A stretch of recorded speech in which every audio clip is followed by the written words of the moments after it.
9월 25일 참소망의 아침이 밝았습니다. 찬송가 254장 함께 찬양하시면서 예배로 나아가겠습니다.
저와 여러분이 함께 보실 말씀은 열왕기하 13장 1절에서 13절까지의 말씀입니다.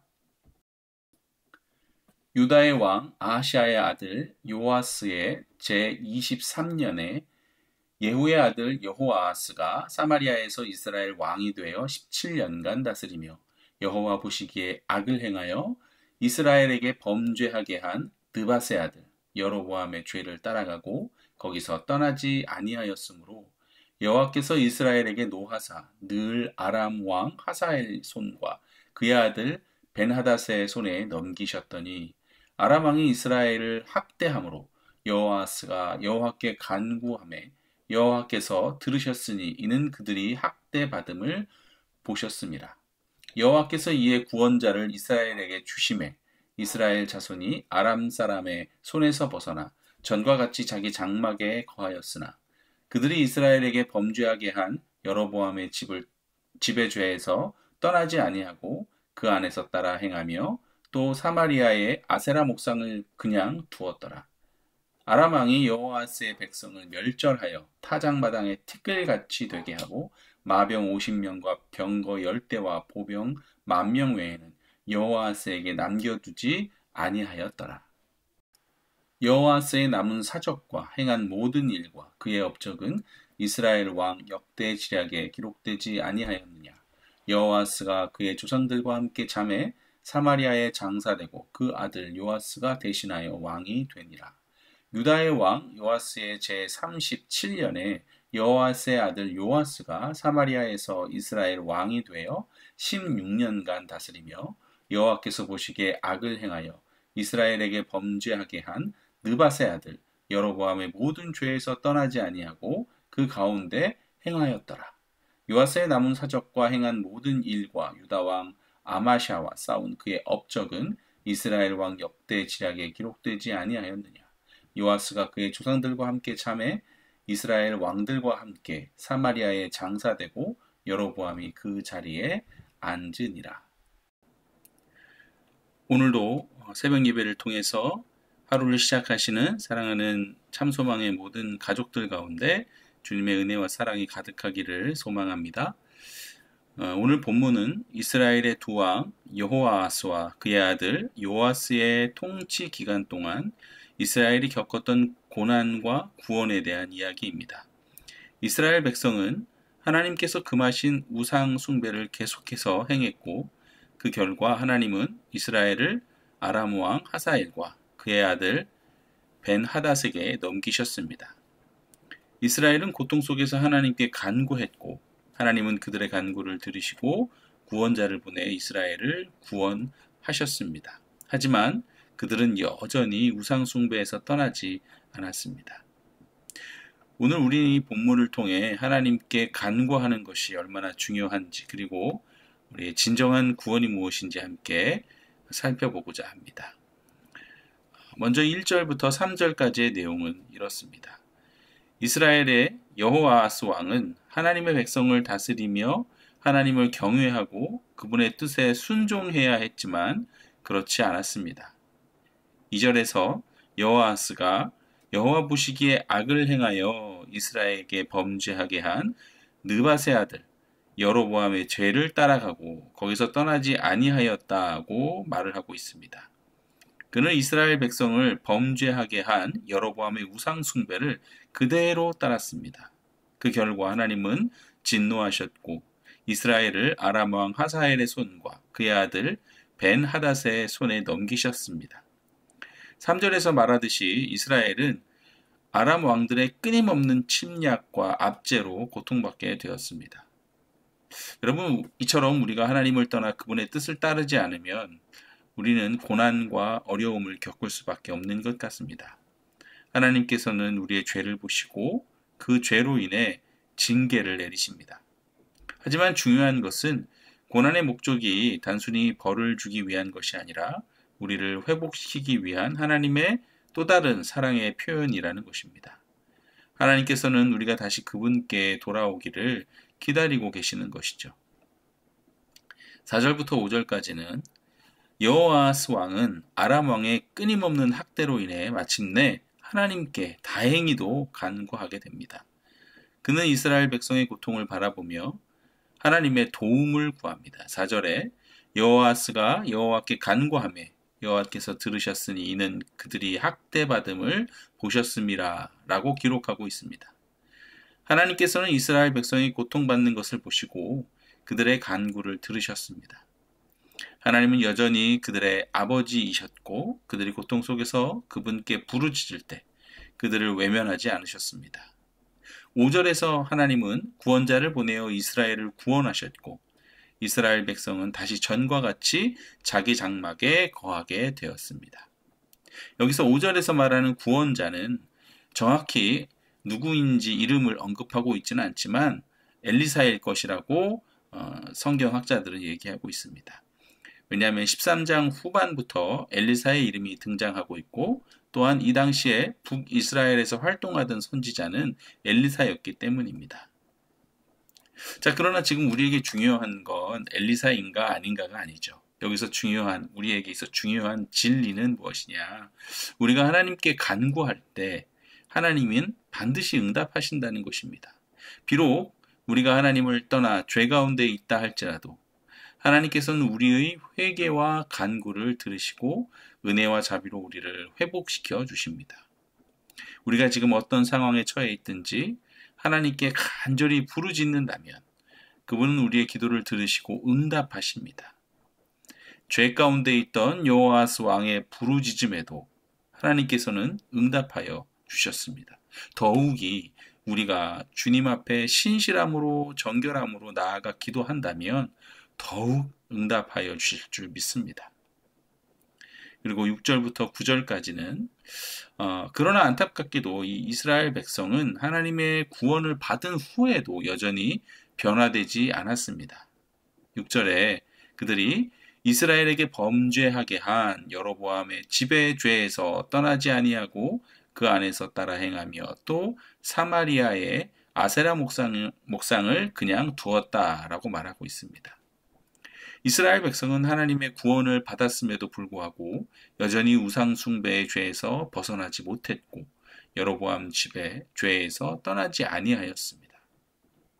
그런데 여기서 여러분 도대체 여로보암 집의 죄는 무엇일까요? 여러분 기억나십니까?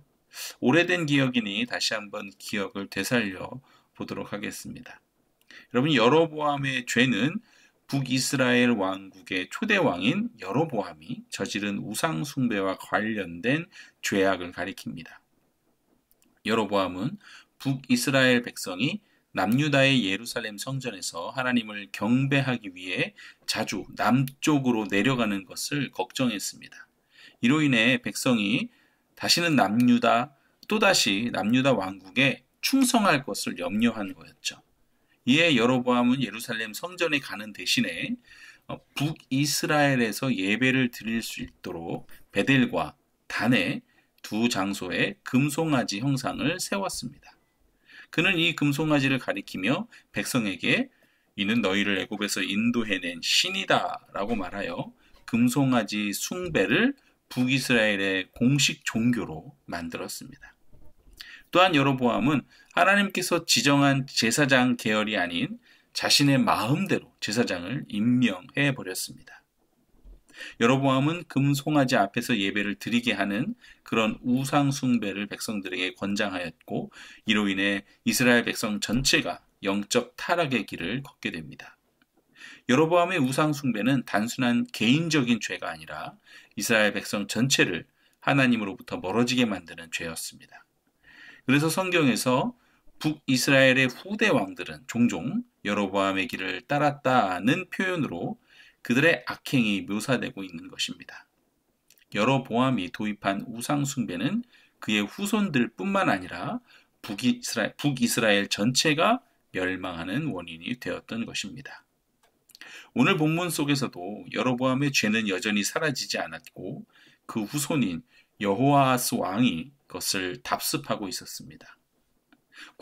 하나님의 구원을 받은 이후에도 돌이키지 아니하고 회개하지 아니하는 그들의 모습은 너무나 속상하기까지 합니다.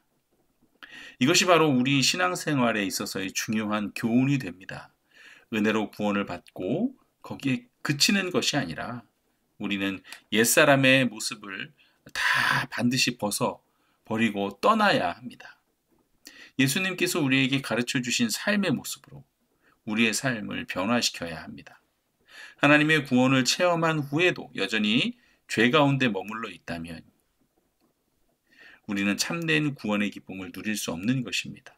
구원은 단순히 눈에 보이는 고난에서 벗어나는 것이 아니라 우리의 마음과 삶이 하나님께로 온전히 돌이키는 것이기 때문에 그렇습니다. 마지막 10절에서 13절은 여호아스의 아들 요아스의 즉위와 통치에 대한 이야기입니다. 북이스라엘의 요아스 역시 그의 아버지 여호아스처럼 하나님 앞에서 악을 행했고 여로보암의 죄에서 떠나지 않았습니다. 그 역시 여호와 보시기에 악을 행하여 이스라엘 백성에게 범죄하게 했습니다. 요아스의 통치는 그의 아버지의 죄를 그대로 답습한 통치였던 것입니다. 이제 마지막 결론을 내고 말씀을 마치려고 합니다.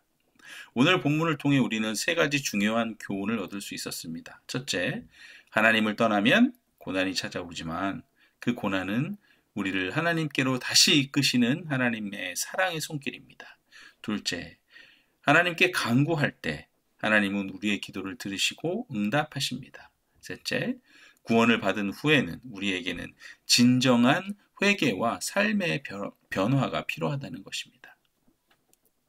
여튼 여러분, 오늘 하루도 나에게 여전히 떠나지 아니한 그런 옛 모습들은 없는지 우리의 모습들을 말씀 가운데 말씀으로 우리들의 삶을 한번 점검해 보시는 그런 하루가 되시고 또 그것을 통해서 하나님께 회개와 감사의 기도를 드릴 수 있는 하루가 되기를 소망합니다. 아멘.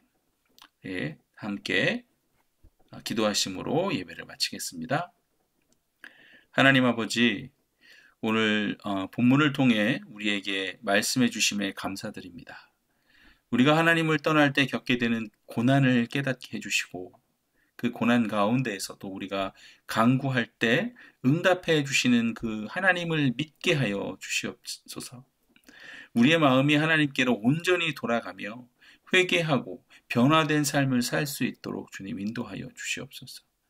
우리의 삶이 하나님께 영광이 되게 하시고 우리가 다른 사람에게도 본이 될 수 있도록 또한 인도하여 주시옵소서. 오늘 하루도 온전히 주님께 올려드립니다. 우리를 인도하여 주시옵소서.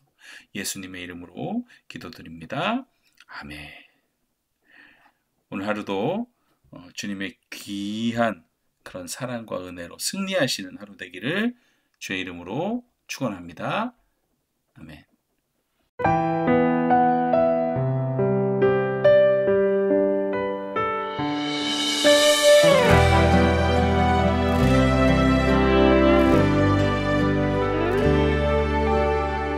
내 백성이 나를 떠나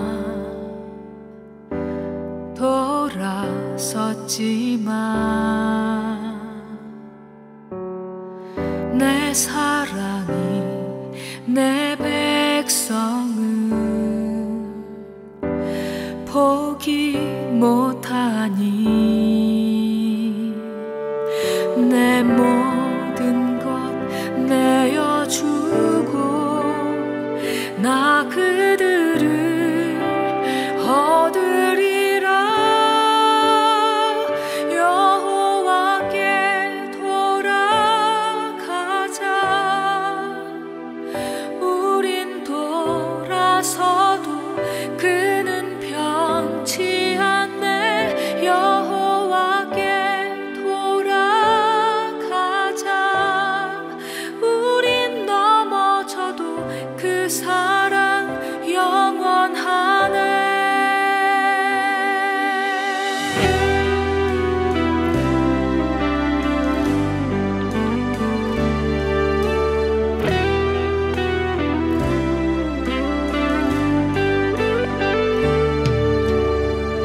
내 백성이 나를 떠나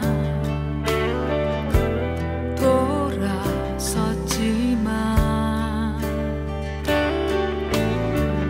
내 사랑이 내